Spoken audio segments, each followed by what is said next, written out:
नमस्कार साथियों, सफलता की चाबी पीवाईक्यू सीरीज में आप सभी लोगों का हार्दिक स्वागत है। देखिए, आज के इस वीडियो में हम लोग राजस्थान के इतिहास का टॉपिक जो आपका है, राजस्थान के प्रमुख राजवंश, उसको लेकर के बात करने वाले हैं। तो इसकी शुरुआत करते हैं कि राजस्थान के अंदर आज तक जितनी भी एग्जाम आयोजित हुई हैं, चाहे वो राजस्थान अधीनस्थ बोर्ड के द्वारा आयोजित करवाई गई हो या आरपीएससी के द्वारा आयोजित करवाई गई हो, उनके अंदर यदि राजवंश के टॉपिक से कोई भी क्वेश्चन पूछा गया है, उन सभी का एक जगह संग्रह करके आप लोगों के लिए ये कंटेंट तैयार किया गया है। तो हम बिना समय को जाया किए हुए आगे बढ़ते हैं। इससे पूर्व आपको बता दें कि सफलता की चाबी पीवाईक्यू सीरीज आप लोगों ने जो देख रहे हैं, इसके अंदर राजस्थान के संपूर्ण जीके को समायोजित किया गया है। अब चाहे वो राजस्थान का भूगोल हो, राजस्थान का इतिहास हो या राजस्थान की कला संस्कृति, सभी को ए टू जेड कवर किया गया है टॉपिक वाइज। जितनी भी एग्जामों के अंदर जो क्वेश्चन पूछे गए हैं, उन सभी के पीवाईक्यू या अन्य जो एमसीक्यू बनते हैं, उनको एक जगह आपके लिए क्वेश्चन के रूप में तैयार करके इस वीडियो को बनाने का उद्देश्य यह है कि जो भी एग्जाम में क्वेश्चन पूछे गए हैं, उनको यदि आप रिवाइज कर लेते हैं तो 80% एग्जाम के अंदर आपकी सफलता के चांस बढ़ जाते हैं। आपके पास में दो चीजें होना बहुत जरूरी है, सिलेबस प्लस पीवाईक्यू। यदि सिलेबस और पीवाईक्यू आप अध्ययन कर लेते हैं तो आप लगभग 80% उस एग्जाम में सफलता वहीं पे हासिल कर लेते हैं।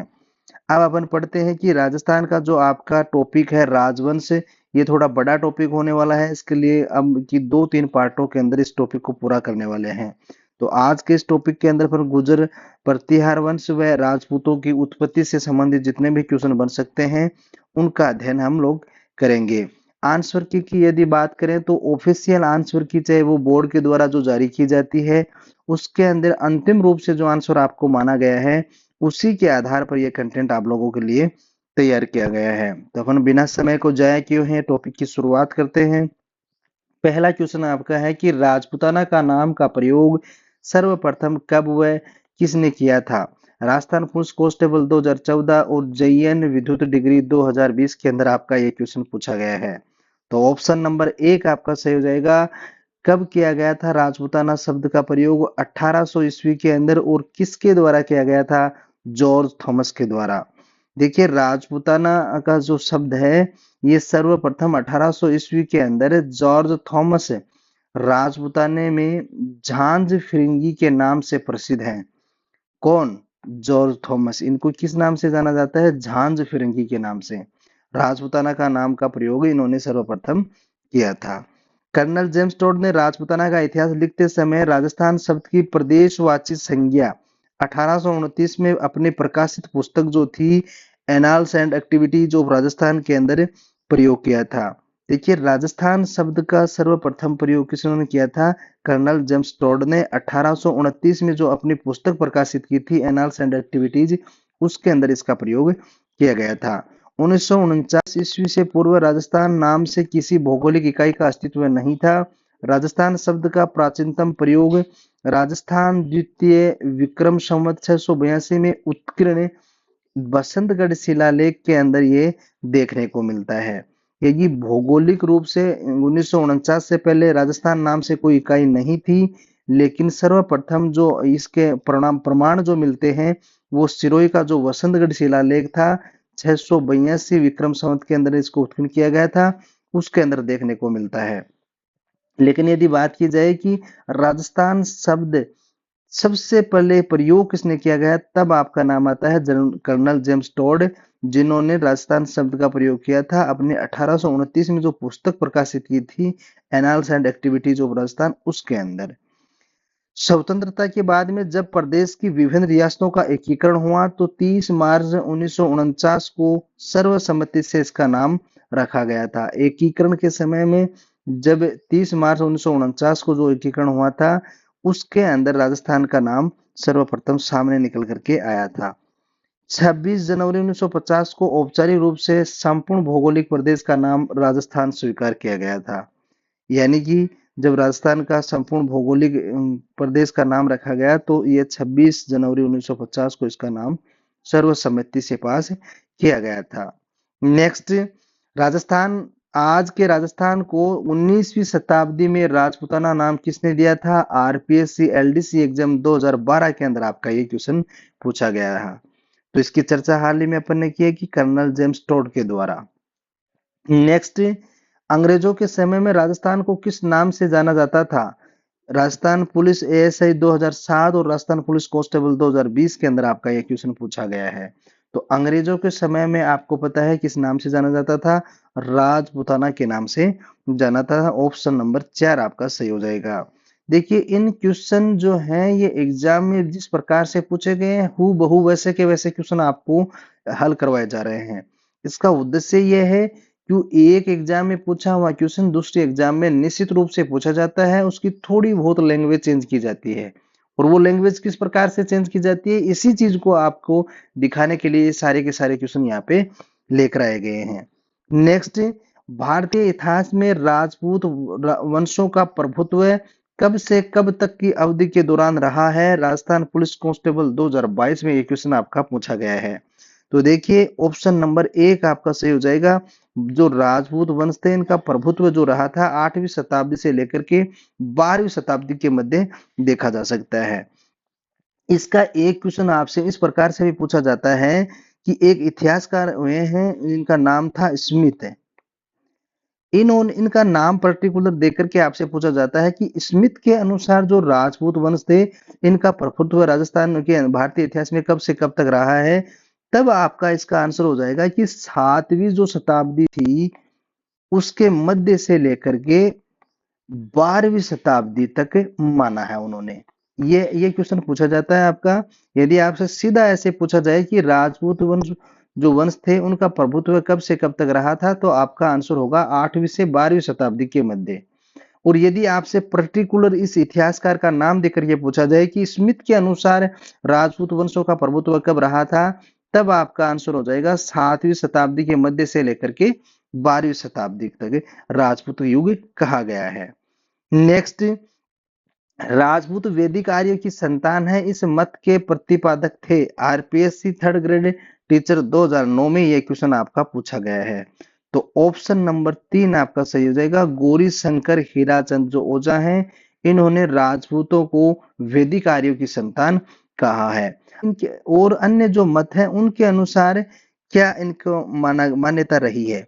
तो अग्निकुंड से उत्पन्न किन्होंने माना है? चंद्रबरदाई ने पृथ्वीराज रासो के अंदर लिखा है।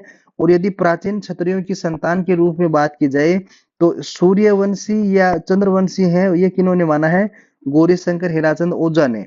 और दशरथ शर्मा जो हुए हैं उन्होंने माना है। वैदिक आर्यों की संतान किन्होंने माना है? गौरीशंकर ओझा ने माना है। यदि आपसे ये पूछा जाए कि ब्राह्मण वंशीय संतान किन्होंने माना है, तो आपका डीआर जो भंडाकर हुए हैं गोपीनाथ शर्मा इन्होंने माना है। इस प्रकार से आपसे किसी भी प्रकार का क्वेश्चन पूछा जाता है उन सभी का अध्ययन अपन इस वीडियो के अंदर करने वाले हैं। देखिए, एक सिद्धांत होता है आपका कि अग्निकुंड से सिद्धांत से इनकी उत्पत्ति किन्होंने मानी है। तो ये 12वीं शताब्दी के अंत में रचित पृथ्वीराज रासो पर आधारित है। ये पृथ्वीराज रासो किसकी रचना है? चंद्रबरदाई की है। और चंद्रबरदाई की जो पृथ्वीराज रासो है इसके अंदर इन्होंने अग्निकुंड से उत्पन्न होना माना है। इनके अनुसार राजपूतों की उत्पत्ति आबू पर्वत पर ऋषि जो वशिष्ठ हुआ करते थे उनके यज्ञ से हुई मानी गई है। ये सिद्धांत 4 राजपूत वंशों चौहान, चालुक्य, परमार व प्रतिहार को अग्निकुंड से उत्पन्न होना मानते हैं। क्षत्रियों की बात की जाए तो इस सिद्धांत के अनुसार राजपूतों को क्षत्रिय माना गया है और सूर्यवंशी और चंद्रवंशी के रूप में विभाजित किया गया है। यह सिद्धांत समर्थन करने वाले गौरीशंकर ओझा का मानना है कि राजपूतों की उत्पत्ति भारतीय मूल की है और वे आर्यों की तरह अग्नि की पूजा करते थे। अब बात यह है आती है कि विदेशी मूल से किन्होंने माना है? तो कुछ इतिहासकारों का मानना यह है कि राजपूत जो शक, कुषाण और हूण जैसी विदेश जातियां का वंशज इनको माना गया है। कर्नल जेम्स टोड की जैसे इतिहासकारों ने इस सिद्धांत का समर्थन किया है और कहते हुए बताते हैं कि राजपूतों की कई प्रथाएं शक और हूणों से मिलती जुलती हैं, इसलिए इनको विदेशी संतान माना गया है। मिश्रित मूल सिद्धांत की बात की जाए तो यह सिद्धांत बताता है कि राजपूतों में भारतीय और विदेशी दोनों मूल के लोगों का मिश्रण है। कुछ विदेशी मानना है और कुछ राजपूतों को विदेशी रक्त का मिश्रण था, लेकिन पूरी तरह से विदेशी नहीं थे। अब किसने किसको क्या माना है इसकी यदि हम बात करें तो अग्निकुंड की तो अपन बात करें कि अग्निकुंड से किन्होंने माना है, तो आपका आंसर हो जाएगा चंद्रबरदाई। तो आपका आंसर क्या हो जाएगा, चंद्रबरदाई। और इन्हें पृथ्वीराज रासो के अंदर देखने को मिलता है। इसके बाद में अपन बात करिए कि सूर्यवंशी या चंद्रवंशी, सूर्यवंशी या चंद्रवंशी किन्होंने माना है, चंद्रवंशी। तो इसका आंसर आपका क्या हो जाएगा, गौरी शंकर ओझा। गौरी शंकर ओझा। देखिए इस पेन को थोड़ा पतला कर लेते हैं ना, गौरी शंकर ओझा। इसके अलावा यदि आपसे ऐसे पूछा जाता है कि वैदिक आर्यों की संतान, वैदिक आर्यों की संतान किन्होंने माना है, तब आपका इसका आंसर हो जाता है सीवी वेद, सीवी वेद। या ब्राह्मण वंशीय इनको बोला जाए कि ब्राह्मण वंशीय किन्होंने माना है, तब आपका आंसर क्या हो जाएगा, डॉक्टर डी आर भंडारकर। और यदि आपसे यह पूछा जाए कि सामाजिक व आर्थिक, ये क्वेश्चन भी एक बार पूछा गया है कि सामाजिक आर्थिक की उपज किन्होंने माना है, तब आपका आंसर हो जाएगा ब्रजलाल, इसका नाम था ब्रजलाल चट्टोपाध्याय। ब्रजलाल चट्टोपाध्याय। और मिश्रित मिश्रित अवधारणा किसकी रही है, तब आपका आंसर हो जाएगा देवी प्रसाद चट्टोपाध्याय। देवी प्रसाद चट्टोपाध्याय, ये आपको ध्यान में रखना है। नेक्स्ट, निम्नलिखित में से इतिहासकार ने राजपूतों को शक अथवा सीथियन जाति के वंशज माना है। उद्योग प्रसार अधिकारी 2018 और खाद्य सुरक्षा अधिकारी 2019 में आपका यह क्वेश्चन पूछा गया है। तो ऑप्शन नंबर 2 हो जाएगा। देखिए सीथियन जाति थी, ये विदेशी थे और विदेशियों की संतान किन्होंने माना है, कर्नल जेम्स टोड के द्वारा माना गया है। ऑप्शन नंबर 2 आपका सही हो जाएगा। नेक्स्ट, ब्रोच गुजर नामक ताम्रपत्र के आधार पर राजपूतों को यूची जाति का वंशज मानते हुए इनका संबंध कुषाण जाति से किसने जोड़ा है, तो इसका आंसर आपका सही हो जाएगा ऑप्शन नंबर 3 कनिंघम ने। देखिए बुर्च गुजर नामक जो ताम्रपत्र प्राप्त हुआ था, उसमें राजपूतों को यूची जाति का वंशज माना है। इसका संबंध कुषाण जाति से किसने जोड़ा था, कनिंघम के द्वारा जोड़ा गया था। ऑप्शन नंबर 3 आपका सही हो जाएगा। नेक्स्ट, राजपूतों को हुणों की संतान बताया है। महिला पर्यवेक्षक परीक्षा 2015 के अंदर आपका यह क्वेश्चन पूछा गया है। तो ऑप्शन नंबर 2 आपका सही हो जाएगा वीएन स्मिथ। देखिए राजपूतों को हुणों की संतान किन्होंने माना है, वीएन स्मिथ के द्वारा। नेक्स्ट, पृथ्वीराज रासो के अनुसार राजपूतों की उत्पत्ति हुई है जेल परेरी 2017। ऑप्शन नंबर 1 आपका सही हो जाएगा अग्निकुंड। अग्निकुंड के अंदर चंद्रबरदाई के जो पृथ्वीराज रासो है उसके अंदर ये चीज देखने को मिलती है कि आबू पर्वत जो था उसके ऊपर एक विशाल अग्निकुंड में गुरु वशिष्ठ व विश्वामित्र ने 4 योद्धाओं की उत्पत्ति की थी। गुर्जर प्रतिहार, चालुक्य सोलंकी, चहमान यानी चौहान और परमार, इस क्रम में इन्होंने का उत्पन्न होना माना गया है। निम्नलिखित में से किस विद्वान के अनुसार राजपूतों की उत्पत्ति अग्निकुंड से हुई थी। पशुधन सहायक 2018 में आपका यह क्वेश्चन पूछा गया है। तो ऑप्शन नंबर 3 आपका सही हो जाएगा कवि चंद्रबरदाई के द्वारा। केवल क्वेश्चन की लैंग्वेज चीज जो बदली गई है, इसी को आपको पकड़ना है कि एग्जामिनर ने क्या किया है। यदि ये चीज आप समझ गए, 80% क्वेश्चन आपके PYQ में से देखने को मिलेंगे। मात्र 10 से 15% क्वेश्चन ऐसे होते हैं जो नए बनाए जाते हैं और वो किसी के सही नहीं होते। आप इस चीज को टेंशन ना लें, आप तो PYQ है ना, इनको रट लें। PYQ से बाहर कुछ नहीं रहने वाला है। नेक्स्ट, कौन सा रासो राजपूतों की उत्पत्ति को अग्निकुंड से संबंधित करता है, तो सीधी सी बात है ऑप्शन नंबर 1 आपका सही हो जाएगा पृथ्वीराज रासो। निम्नलिखित में से किस राजवंश ने अपना उद्गम सीथियन ये सीथियन सीथ की अग्निकुंड से नहीं जोड़ा है। हेडमास्टर 2011 में यह क्वेश्चन आपका पूछा गया है। तो ऑप्शन नंबर 3 आपका सही होगा चंदेल। नेक्स्ट, क्योंकि आपको पता है चौहान, सोलंकी और परमार हुए थे, लेकिन चंदेल का नहीं माना गया है।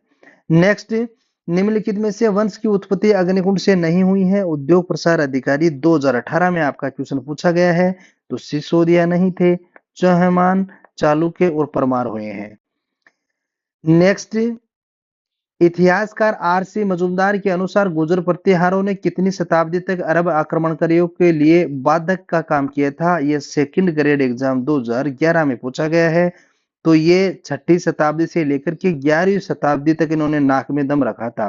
जो गुर्जर प्रतिहारों थे, इन्होंने, जो इतिहासकार आर.सी. मजूमदार के अनुसार जो गुर्जर प्रतिहारकार थे, इनकी शताब्दी तक अरब जो आक्रमणकारी थे, जब वो आए थे तो इन्होंने खूब खदेड़ा और खूब उनको तंग किया था। तो ये कार्यकाल आपसे पूछा जाता है, इसका क्या था? 6ठी शताब्दी से लेकर के 11वीं शताब्दी तक। उत्तरी भारत में गुर्जर वंशज का शासन मुख्यतः 6वीं से 12वीं शताब्दी तक माना जाता है। प्रसिद्ध इतिहासकार रमेश चंद्र मजूमदार के अनुसार गुर्जर प्रतिहारों ने 6वीं से लेकर 12वीं तक के अरब आक्रमणकारियों के लिए बाधक का काम किया था। नेक्स्ट, 750 ईस्वी से लेकर के यानी 7वीं शताब्दी के मध्य से लेकर के 1000 ईस्वी के दौरान राजस्थान और अधिकांश उत्तरी भारत पर निम्नलिखित में से किसका शासन रहा है? राजस्थान पुलिस कांस्टेबल 2022 है। ऑप्शन नंबर 4 आपका सही हो जाएगा, प्रतिहारों का। नेक्स्ट, 8वीं से 10वीं शताब्दी तक राजस्थान में किस राजपूत वंश का वर्चस्व रहा है? पटवारी 2011 में यह क्वेश्चन आपका पूछा गया है। ऑप्शन नंबर 2 आपका सही हो जाएगा, प्रतिहार वंश का। नेक्स्ट, राजस्थान में प्रतिहार वंश के संस्थापक हरिश्चंद्र की राजधानी थी। सेकंड ग्रेड 2014, फर्स्ट ग्रेड 2022 में ये क्वेश्चन आपका पूछा गया है। तो प्रतिहार वंश के जो संस्थापक थे हरिश्चंद्र, इनकी राजधानी कहाँ थी? मंडोर। नेक्स्ट, अब देखिए मंडोर के जो प्रतिहार गुर्जर प्रतिहार थे, इन्होंने 16 शाखाओं नैनसी द्वारा उल्लेखित में से सबसे प्राचीन एवं महत्वपूर्ण मंडोर प्रतिहार थे। जोधपुर 837 ईस्वी एवं घटियाला 861 शिलालेखों के अनुसार हरिश्चंद्र नामक ब्राह्मण रोहिल्दी के 2 पत्नियां थी, एक ब्राह्मणी और दूसरी छत्राणी भद्रा। ब्राह्मणी पत्नी से उत्पन्न संतान ब्राह्मण प्रतिहार और छत्राणी भद्रा से उत्पन्न संतान क्षत्रिय प्रतिहार कहलाए। यानी जो ब्राह्मणी पत्नी थी उससे उत्पन्न संतान तो क्या कहलाई? ब्राह्मण प्रतिहार। और जो छत्राणी थी भद्रा, उसकी संतानें क्या कहलाई? क्षत्रिय प्रतिहार। भद्रा के 4 पुत्र उत्पन्न हुए, भोग भट्ट, कदक व रज्जिल और दहल। इन चारों ने मिलकर के मंडोर को जीतकर गुर्जर प्रतिहार वंश की स्थापना की थी। वैसे रजिल तीसरा पुत्र था, फिर भी मंडोर की वंशावली इनसे प्रारंभ होती है। इसी शाखा का नाम नागभट्ट प्रथम, जो रजिल का नाम पोता था, वह बड़ा प्रतापी शासक था। जब उसने देखा कि मंडोर के प्रतिहारों की स्थिति सुदृढ़ हो गई है, तो उसने अपनी राजधानी को वहां से बदल करके मेड़ता स्थापित किया था, जो मंडोर से 16 मील की अधिक दूरी पर स्थित है। तो ये कुछ इसके बारे में तथ्य थे जो आपको ध्यान में रखने हैं। नेक्स्ट, प्रतिहार शासकों में रोहिल्दी के नाम से जाना जाता था। महिला पर्यवेक्षक 2015 के अंदर ये क्वेश्चन पूछा गया है। तो इस नाम से किसको जाना जाता था? हरिश्चंद्र को। प्रतिहार शासकों का इसको संस्थापक माना जाता है हरिश्चंद्र को, जिसको रोहिल सिद्ध भी कहा जाता है। मंडोर के प्रतिहार माने जाते हैं। ऑप्शन नंबर 1 आपका सही हो जाएगा, क्षत्रिय। सेकंड ग्रेड मैथ 2011 में क्वेश्चन पूछा गया है। नेक्स्ट, प्रतिहारों की कौन सी शाखा सर्वाधिक पुरातन मानी जाती है? तो ऑप्शन नंबर 1 सही हो जाएगा, जालोर के जो प्रतिहार शासक थे वो सबसे पुराने माने जाते हैं। 2000 हेडमास्टर 2011 में ये क्वेश्चन आपका पूछा गया है। नेक्स्ट, मंडोर के प्रतिहार शासकों ने निम्नलिखित में से कौन सा व्याकरण, तर्कशास्त्र, ज्योतिष, कला और काव्य रचना में कुशल थे और उन्होंने प्रत्यक्ष रूप से एक से अधिक भाषाओं में प्रतिष्ठित कवि के रूप में स्वीकार किया गया है? राजस्थान पुलिस कांस्टेबल 2022 में क्वेश्चन आपका पूछा गया है। ऑप्शन नंबर 3 आपका सही हो जाएगा, ककक। देखिए मंडोर जो प्रतिहार शासक थे, ये जो व्याकरण और तर्कशास्त्र, ज्योतिषी कला के अंदर कुशल माने जाते थे। ये बात एक से अधिक भाषाओं के अंदर प्रतिष्ठित जो कवि हुए हैं उन्होंने स्वीकार की है। उनका नाम क्या है? कक्कक। नेक्स्ट, देखिए राजा ककक के मुदागिरी मुदेर बिहार के गौड़ शासक धर्मपाल का परास्त किया था। वहां व्याकरण, ज्योतिषी, तर्क व सर्वा भाषाओं का कवित्व में निपुण थे। नेक्स्ट, प्रतिहार वंश के मंडोर शाखा के किस शासक ने अपनी राजधानी मंडोर से मेड़ता स्थानांतरित की थी? सेकंड ग्रेड अध्यापक परीक्षा 2017, कनिष्ठ अनुदेशक इलेक्ट्रीशियन की 2019, पीटीआई 2018, लाइब्रेरियन ग्रेड सेकंड 2020 में ये क्वेश्चन आपका पूछा गया है। क्या क्वेश्चन पूछा गया है कि प्रतिहार वंश की जो मंडोर शासक शाखा थी उसके अंदर किस शासक ने अपनी राजधानी मंडोर से मेड़ता स्थापित की थी? तो ये हाल ही में अपन व्याख्या के अंदर पढ़ रहे थे। जो नागभट्ट प्रथम हुए हैं, इन्होंने तेरी जो आपकी शाखा मेड़ता स्थानांतरित मंडोर से मेड़ता स्थानांतरित की थी।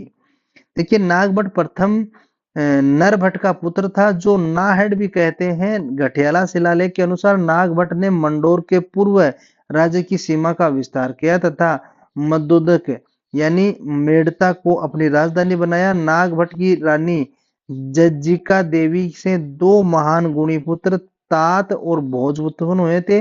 तात ने अपने भ्राता को मंडोर सौंपकर संन्यास ग्रहण कर लिया था। नेक्स्ट, मंडोर के प्रतिहार वंश से संबंधित प्रारंभिक शासक का नाम क्या था? सेकंड ग्रेड साइंस 2011 में ये क्वेश्चन आपका पूछा गया है। तो ऑप्शन नंबर 1 आपका सही हो जाएगा, नागभट्ट प्रथम।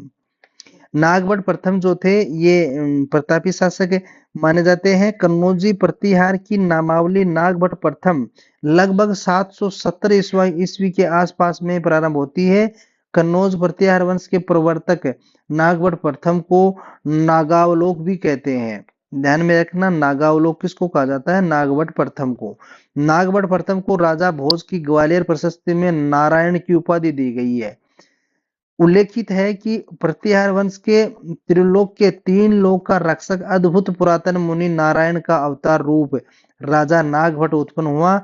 उसने अरब सेना को सिंधु नदी के पश्चिम में खदेड़ने का काम किया था। इस विजय के कारण ही उसे नारायण का अवतार रक्षक माना जाता है। तो आपको ध्यान में रखना है, नारायण की उपाधि किसको दी गई है? जो नागभट्ट प्रथम है इनको। नेक्स्ट, निम्नलिखित में से प्रतिहार राजा नागभट्ट प्रथम के बारे में कौन सा कथन सही है? पुलिस कांस्टेबल 2022 में यह क्वेश्चन पूछा गया है। तो ऑप्शन नंबर 4 आपका सही हो जाएगा। इन्होंने सिंधु के जो अरब शासकों को हराया, जो राजस्थान, गुजरात, पंजाब आदि पर अतिक्रमण करने की कोशिश कर रहे थे। नेक्स्ट, प्रथम प्रतिहार शासक जिसने परम भट्टारक महाराजाधिराज परमेश्वर की उपाधि धारण की थी वह था हेड कांस्टेबल 2012 के अंदर, सॉरी हेड मास्टर। तो किसने ये परम भट्टारक महाराजाधिराज की उपाधि, परमेश्वर की उपाधि किसको दी गई थी? तो ऑप्शन नंबर 2 आपका सही हो जाएगा, नागभट्ट द्वितीय को। नेक्स्ट, देखिए नागभट्ट द्वितीय प्रतिहार वंश का शासक जिसने कन्नौज को जीत करके अपनी राजधानी बनाया, उसे परम भट्टारक महाधिराज परमेश्वर बंगाल के पाल शासक धर्मपाल को हराकर के उपाधि धारण की को कहा जाता है। इसका उल्लेख 815 ईस्वी के बच्चल कला अभिलेख में हुआ है। उसे बलि प्रबंधक नामक ग्रंथ की रचना की थी। यानी बल्ली प्रबंधन नामक ग्रंथ किसकी रचना है? ये नागभट्ट द्वितीय की है। नेक्स्ट, राजा नागभट्ट द्वितीय का संबंध निम्नलिखित में से किस राजवंश से था? राजस्थान पुलिस कांस्टेबल 2022 में आपका यह क्वेश्चन पूछा गया है। ऑप्शन नंबर 1 सही हो जाएगा, प्रतिहार। किस राजा के वंशज गुर्जर प्रतिहार कहे जाने लगे थे? सेकंड ग्रेड इंग्लिश 2011 में आपका यह क्वेश्चन पूछा गया है। ऑप्शन नंबर 2 आपका सही हो जाएगा, नागभट्ट द्वितीय को। नेक्स्ट, आदिवरा की उपाधि किस राजपूत शासक ने धारण की थी? वह थर्ड ग्रेड टीचर 2006 में पूछा गया है। वह कंप्यूटर अनुदेशक 2021 में पूछा गया है। तो आदिवरा की उपाधि किसको दी गई थी? ऑप्शन नंबर 2 सही हो जाएगा, महिर भोज को दी गई थी। किसको दी गई थी? महिर भोज को। देखिए महिर भोज ये प्रतिहार शासक जो थे, इन्होंने लगभग इनका माना जाता है कि 836 से लेकर के 885 ईस्वी तक इनका कार्यकाल रहा था। ये भोज प्रथम, प्रभास आदि वरा उपाधियों से इनको जाना जाता था। इसके अलावा आपको ध्यान में रखना है कि इनको भोज प्रथम और प्रभास इस नाम से भी जाना जाता है। भोज प्रथम और प्रभास के नाम से किसको जाना जाता है? महिर भोज को जाना जाता है। ग्वालियर की जो प्रशस्ति थी वो इसी की देन मानी जाती है। नेक्स्ट, किस प्रतिहार राजा को काल में प्रसिद्ध ग्वालियर प्रशस्ति की रचना की गई थी? ये सेकंड ग्रेड हिंदी 2011 में आपका क्वेश्चन पूछा गया है। ऑप्शन नंबर 1 आपका सही हो जाएगा, भोज प्रथम को। कौन सी पुस्तक गुर्जर प्रतिहार वंश के मिहिर भोज द्वारा नहीं लिखी गई है? जेईएन डिग्री 2022 के अंदर ये क्वेश्चन पूछा गया है। तो सर्वस्व श्रृंगार प्रकाश ये इनकी थी, कृत कृपलप्तरु ये भी इनकी थी, राज मुंडाड ये भी इनकी थी, धर्म संग्रह इनकी नहीं थी। ऑप्शन नंबर 4 आपका सही हो जाएगा। देखिए, महिर भोज द्वारा रचित ग्रंथ योग सूत्रवर्ती, विद्या विनोद, भोज जंपू, शब्दानुशासन, श्रृंगार मंजरी, कृप कल्पतरु, राजमंडाड, प्राकृतिक व्याकरण, आयुर्वेद सर्वस्व, श्रृंगार प्रकाश, क्रूम शतक, युक्ति कल्पतरु, सरस्वती कंठाभरण, राज का त्रांड और सिद्धांत संग्रह इत्यादि रचनाएं किसके द्वारा रची गई थी? मिहिर भोज के द्वारा। तो इनकी पुस्तकों के नाम भी कई बार पूछे जाते हैं, तो आपको ये ध्यान में रखना है। राजशेखर किसके दरबारी कवि थे? कॉलेज व्याख्याता 2016 के अंदर ये क्वेश्चन पूछा गया है। तो महेंद्रपाल प्रथम जो थे इनके राजशेखर इनके दरबारी कवि थे। नेक्स्ट, महेंद्रपाल प्रथम एवं महिपाल के दरबारी कवि राजशेखर थे। उसके दरबारी कवि राजशेखर ने कर्पूर मंजरी, काव्य मीमांसा और विद्यशाला भंजिका, हरिविलास, भुनवेश कोश, बाल रामायण, बाल भारत आदि ग्रंथों की रचना की थी। यानी जो महेंद्रपाल प्रथम एवं महिपाल प्रथम के जो राज कवि थे राजशेखर इनके द्वारा लिखी गई थी कपूर मंजरी, काव्य मीमांसा, ये बाल भारत, बाल रामायण, भुवन कोश आदि रचनाएं किनकी हैं? ये राजशेखर की हैं। राजशेखर ने विद्वशाला भंजिका में अपने शिष्य महेंद्रपाल को रघुकुल तिलक, कर्पूर मंजरी में महाराष्ट्र चूड़ामणि और बाल भारत में ग्रामणी रघुवंशियों की अग्रणी कहा गया है। यानी किस किस पुस्तक में इनका क्या क्या नाम रखा गया है? रघुवंशियों का अग्रणी यानी रघु ग्रामणी इनको कहा गया है। राजशेखर ने बाल भारत नाटक में महेंद्रपाल के पुत्र महिपाल को रघुवंश, मुक्तामणि, रघुवंशी रूप मोतियों की मणि के समान व आर्यवर्त का महाधीराज कहा गया है। तो ये इतने तथ्य इनसे संबंधित हैं जो एग्जाम में पूछे जाते हैं। निम्नलिखित में से कौन सी कृति प्रसिद्ध कवि, नाटककार और लेखक राजशेखर की नहीं है? पुलिस कांस्टेबल 2022 में आपका क्वेश्चन पूछा गया है। तो अभी अभी ने इनकी पुस्तकें पढ़ी थी, कर्पूर मंजरी इनकी है, काव्य मीमांसा इनकी है और बाल रामायण इनकी है, और ये प्रभाग चरित्र इनकी नहीं थी। तो ऑप्शन नंबर 3 आपका सही हो जाएगा, प्रभाग चरित्र इनकी रचना नहीं थी। इनकी सबसे ज्यादा जो रचनाएं पूछी जाती हैं वो कर्पूर मंजरी, काव्य मीमांसा और ये बाल रामायण, इनके बारे में क्वेश्चन आपसे पूछा जाता है। नेक्स्ट, निम्नलिखित में से कौन शाही प्रतिहार सम्राट महेंद्रपाल प्रथम का गुरु था? राजस्थान पुलिस कांस्टेबल 2022 में आपका ये क्वेश्चन पूछा गया है। तो ऑप्शन नंबर 3 आपका सही हो जाएगा, राजशेखर। प्रतिहार शासक महेंद्रपाल प्रथम एवं महिपाल की दरबारी कवि था। कॉलेज व्याख्याता इतिहास 2016 में यह क्वेश्चन पूछा गया है। ऑप्शन नंबर 3 सही हो जाएगा, राजशेखर। निम्नलिखित में से कौन सा शासक गौड़ बंगाल ये भोज प्रथम का समकालीन था? सेकंड ग्रेड संस्कृत शिक्षा विभाग की जो एग्जाम हुई थी 2019 में, उसमें पूछा गया है। तो ऑप्शन नंबर 2 आपका सही हो जाएगा। देखिए, शासक गौड़ बंगाल में भोज प्रथम का समकालीन था। क्वेश्चन को किस प्रकार से आपसे पूछा गया? तो देवपाल जो था ये उसका समकालीन रहा है।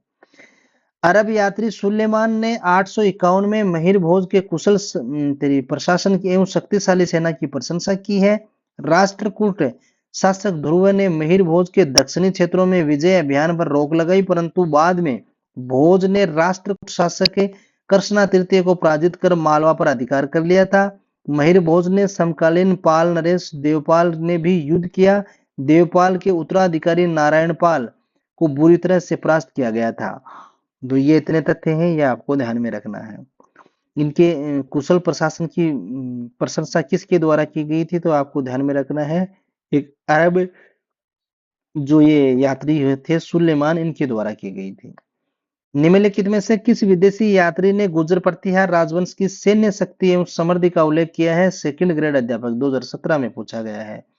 तो ऑप्शन नंबर 2 आपका सही हो जाएगा, सुलेमान। नेक्स्ट, निम्नलिखित में से कौन सा शासक गुर्जर प्रतिहार राजवंश से संबंधित नहीं है? आरएस 2018 में पूछा गया है। यानी कौन सा शासक गुर्जर प्रतिहार राजवंश से संबंधित नहीं है? नागपट द्वितीय, महेंद्रपाल फर्स्ट, देवपाल, ये सभी थे, लेकिन ये भरत भट्ट कौन था? ऐसा कोई शासक गुर्जर प्रतिहार राजवंश में नहीं हुआ है। तो ऑप्शन नंबर 4 आपका सही हो जाएगा। अब देखिए, गुर्जर प्रतिहार शासक से संबंधित जो शासक हुए हैं, इनके नाम आप देख सकते हैं। इसकी ये सूची आपको दी गई है। जितने भी गुर्जर प्रतिहार शासक थे, उन सभी का यहाँ पे वर्णन दिया गया है। कौन कब से कब तक शासनकाल रहा है। नेक्स्ट, प्रतिहार वंश का अंतिम शासक था महिला पर्यवेक्षक परीक्षा 2000 नॉन टीएसपी 15 वाले में ये क्वेश्चन पूछा गया है। तो अंतिम शासक कौन था? यशपाल था। नेक्स्ट, कन्नौज पर अधिकार हेतु चले त्रिपक्षीय युद्ध में राजपुताना के किस वंश के शासकों ने भाग लिया था? सेकंड ग्रेड जीके 2012 में आपका पूछा गया है। तो कन्नौज पर अधिकार हेतु जो त्रिपक्षीय युद्ध हुआ था राजपुताना के अंदर, किस वंश के शासकों ने भाग लिया था? गुर्जर प्रतिहार वंश के शासकों ने। दक्षिणी राष्ट्रकूट में पूर्व में पाल, दक्षिण के अंदर तो राष्ट्रकूट थे, पूर्व के अंदर पाल थे, और उत्तरी भारत के अंदर गुर्जर प्रतिहार थे। ध्यान में रखना है इनको। इस तरीके से भी आपसे क्वेश्चन पूछा जा सकता है।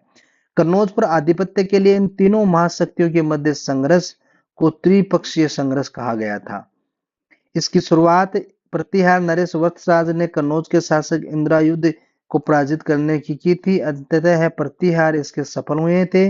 प्रतिहार शासक नागभट्ट द्वितीय ने 816 ईस्वी में लेकर के कन्नौज के शासक चक्रायुध को हरा करके कन्नौज को अपनी राजधानी बनाया था एवं 100 वर्ष तक चले आ रहे इस संघर्ष को विराम दिया। यह संघर्ष लगभग 100 वर्ष तक चला था। यह त्रिपक्षीय संघर्ष जो है लगभग कितने वर्ष तक चला था? 100 वर्ष तक है। पूछा जाता है ये त्रिपक्षीय के अंदर दक्षिण से कौन थे? राष्ट्रकूट थे। और पूर्व से कौन थे? पाल। और उत्तरी भारत के अंदर कौन थे? गुर्जर प्रतिहार। नेक्स्ट, गुर्जर प्रतिहारों की राजधानी कौन सी थी? सेकंड ग्रेड संस्कृत शिक्षा विभाग 2019 में पूछा गया है। ऑप्शन नंबर 1 आपका सही हो जाएगा, भीनमाल, जिसको पीलोमोलो भी कहा गया है। देखिए, ये जो चीनी यात्री हेनसांग यहाँ पे आया था, तो उन्होंने भारतीय यात्रा का विवरण अपने ग्रंथ सियुकी के अंदर किया था, और उसमें उन्होंने गुर्जर राज्य के जो ये कुचिलो जो गुर्जर थे, इनको कुचिलो कहा है, तथा इनकी राजधानी जो भीनमाल थी, इसको इन्होंने पीलोमोलो के नाम से लिखा है। भीनमाल का प्राचीन नाम तो श्रीमाल था, ये भी आपको ध्यान में रखना है। लेकिन ये जो चीनी यात्री हेंगसान थे, इन्होंने क्या किया कि अपनी यात्रा के दौरान जो पुस्तक लिखी थी सीयू की, इसके अंदर गुर्जरों को तो किस नाम से पुकारा है? कुचिलो। और इनकी जो राजधानी थी भीनमाल, इसको किस नाम से पुकारा है? पीलोमोलो के नाम से पुकारा है। ये क्वेश्चन बहुत बार पूछा जाता है। और भीनमाल का प्राचीन नाम क्या था? श्रीमाल। नेक्स्ट, गुर्जर प्रतिहारों की राजधानी किस स्थान पर थी? जालोर से भीनमाल का एक पुराना नाम भी था। राजस्थान पुलिस कांस्टेबल 2020 में ये क्वेश्चन पूछा गया है। तो ऑप्शन नंबर 2 आपका सही हो जाएगा। रास्ते का भीनमाल का पुराना नाम क्या था? श्रीमाल। नेक्स्ट, गुर्जरों को किस शासक ने पराजित किया? आरएस एग्जाम 1996 के अंदर ये क्वेश्चन पूछा गया है। तो ऑप्शन नंबर 1 आपका सही हो जाएगा, प्रभाकर वर्धन। यानी गुर्जरों को किस शासक ने पराजित किया था? प्रभाग वर्धन ने किया था। ये प्रभाग वर्धन जो थे, ये गुर्जर प्रतिहार साम्राज्य जो हुआ है, इसका विस्तार अपन ने देखा है कि दक्षिणी पश्चिमी राजस्थान तक था, और इसको समाप्त वर्धन वंश के द्वारा इसकी स्थापना की गई थी। इसको समाप्त करके किसके द्वारा? प्रभाकर वर्धन के द्वारा गुर्जर प्रतिहार साम्राज्य को समाप्त करके वर्धन वंश की स्थापना की थी। नेक्स्ट, प्रतिहार एवं पाल शासकों पर अपनी विजय की खुशी में ध्रुव के गंगा व यमुना के चिन्हों को सम्मिलित किया है। आरएस एग्जाम 1993 के अंदर ये क्वेश्चन आपका पूछा गया है। तो ऑप्शन नंबर 1 आपका सही हो जाएगा, राष्ट्रकूट कुल चिन्ह एल्बम के अंदर ध्रुव ने अवंती नरेश वस्त्रराज, पाल नरेश धर्मपाल पर आक्रमण कर इन्हें परास्त किया। बड़ौदा अभिलेख में यह स्पष्ट होता है कि इस विजय के उपलक्ष्य में राष्ट्रकूट शासक ध्रुव ने राष्ट्रकूट कुलचिन्ह एल्बम में गंगा एवं यमुना चिन्हों को सम्मिलित किया गया है। जोधपुर के नजदीक वह स्थान जो हिंदू एवं जैन मंदिरों के लिए प्रसिद्ध है, जिसका निर्माण 8वीं और 12वीं शताब्दी के बीच में गुर्जर प्रतिहार वंश द्वारा किया गया था। छात्रावास अधीक्षक परीक्षा 2018 में क्वेश्चन पूछा गया है। ऑप्शन नंबर 2 आपका सही हो जाएगा, ओसिया।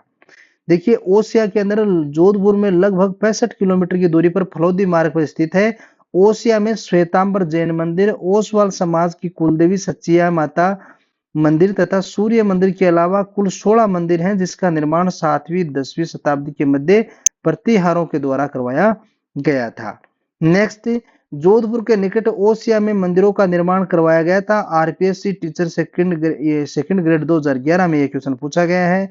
ऑप्शन नंबर 2 आपका सही हो जाएगा, प्रतिहारों के द्वारा करवाया गया था। ये जितने भी मंदिर बनाए गए थे किसके द्वारा बनाए गए थे? प्रतिहारों के द्वारा। नेक्स्ट, ओसिया में महावीर स्वामी को समर्पित जैन मंदिर का निर्माण किस राजा के काल में हुआ था? सेकंड ग्रेड हिंदी 2011 में पूछा गया था। तो ऑप्शन नंबर 1 आपका सही हो जाएगा, वत्सराज प्रतिहार। देखिए ओसिया में जो महावीर स्वामी को जो मंदिर स्वामित्व किया गया था जैन मंदिर का निर्माण, ये वत्सराज के काल में हुआ था। तो ये अपना गुर्जर प्रतिहार राजवंश से संबंधित जितने भी क्वेश्चन थे इसको आज की कक्षा में देखा है, और इसके आगामी कक्षा के अंदर अपन चौहान वंश के अंदर पढ़ने वाले हैं, जो पार्ट नंबर 2 के अंदर पढ़ेंगे। आपको यदि कंटेंट अच्छा लगे तो यूट्यूब चैनल को लाइक शेयर सब्सक्राइब जरूर करें, जिससे हमारा मनोबल बढ़ता रहे। धन्यवाद।